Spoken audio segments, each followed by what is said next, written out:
Caros alunos, o que é computação em nuvens? Hoje é um tema bastante discutido e uma área bastante promissora de rede de computadores. Quando se fala em computação nas nuvens, fala-se da possibilidade de acessar arquivos e executar diferentes tarefas pela internet.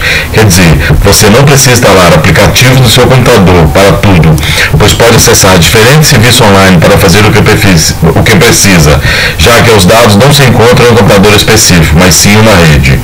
Uma vez devidamente conectado ao serviço online, é possível desfrutar suas ferramentas e salvar todo o trabalho que foi feito para acessá-los depois de qualquer lugar. É justamente por isso que o seu computador estará nas nuvens, pois você poderá acessar os aplicativos a partir de qualquer computador que tenha acesso à internet. Basta pensar que a partir de uma conexão com a internet, você pode acessar um servidor capaz de executar o aplicativo desejado, que pode ser desde um processador de texto até mesmo um jogo ou um pesado editor de vídeo. Enquanto os servidores executam um programa ou acessam uma determinada informação, o seu computador precisa apenas de um monitor e dos periféricos para que você interaja.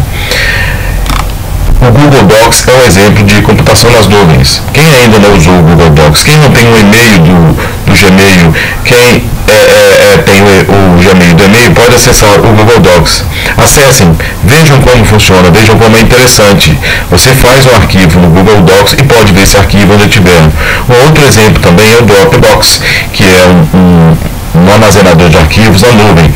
Se você ainda não tem uma conta do Dropbox, faça-no e desfruta dessa grande chance de poder trabalhar em nuvens. E você vai ver que isso é uma coisa interessante, pois você, além de não precisar de salvar os seus arquivos em seu computador, poderá acessar o arquivo em qualquer lugar que você estiver, em qualquer computador, não necessariamente apenas o seu computador.